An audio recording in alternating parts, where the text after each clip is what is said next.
सुबह सूरज की सुनहरी धूप की पहली किरण से आद्या की नींद खुली। वैसे तो आद्या की नींद रोजाना जल्दी खुल जाती थी, पर कल रात को आद्या बहुत देर तक सोचती रही। पता नहीं कब सोचते सोचते नींद आई। आद्या ने हल्की नजर उठाकर देखा तो उसने खुद को मजबूत चीज से जकड़ा हुआ पाया। उसने नजर उठाकर देखा तो मृत्युंजय ने उसको अपनी मजबूत बाजुओं में पकड़े हुआ है।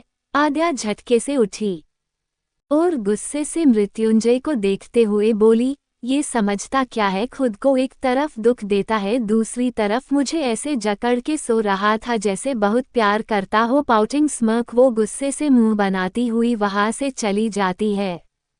आज घर में सब लोग आज रात मृत्युंजय और आद्या के रिसेप्शन की तैयारी में थे, तो सब लोग घर ले ही थे।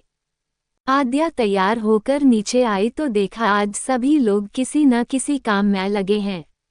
आद्या दादी के पास आकर बोली, दादी अभी ये सब?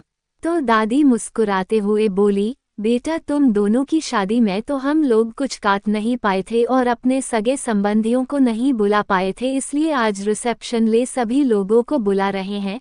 आद्या दादी की बात पे हल्के से मुस्कुराए और बोली, ठीक है दादी, मेरे लायक कोई काम हो तो आप बताइए।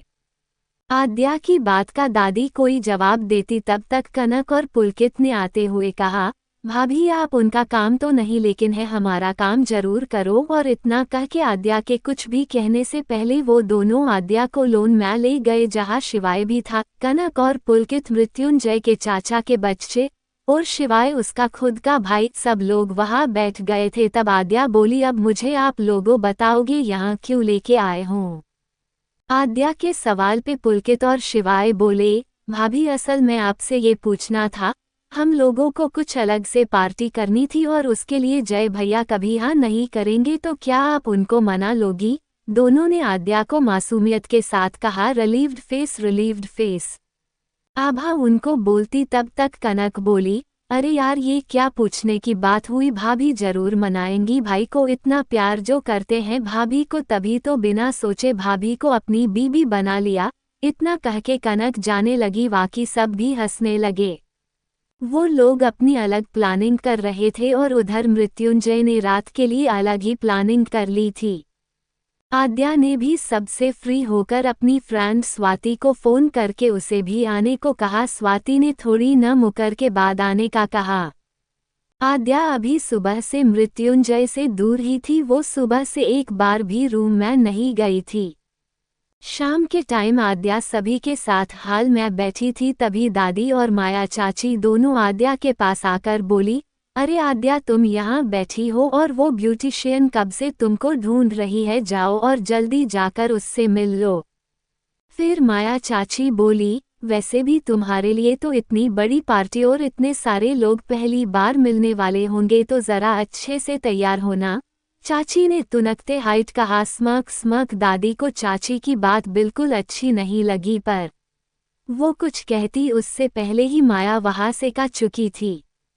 सब लोग अपने अपने रूम में चले गए थे तैयार होने के लिए।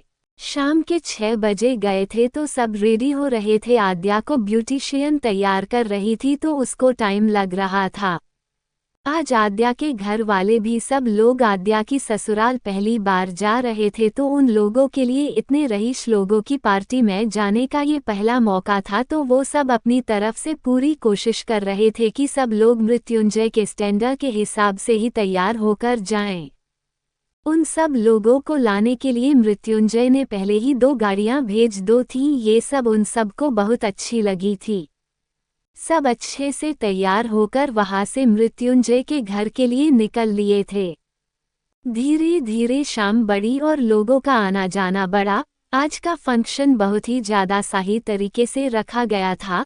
मृत्युंजय और उसके पापा दादू सभी ने, कई बड़े दिग्गज नेता, कई फिल्मी अभिनेता कर अभिनेत्री, कई और भी दूसरे फील्ड में लोगों सभी आज इस पार्टी में लिए आते थे।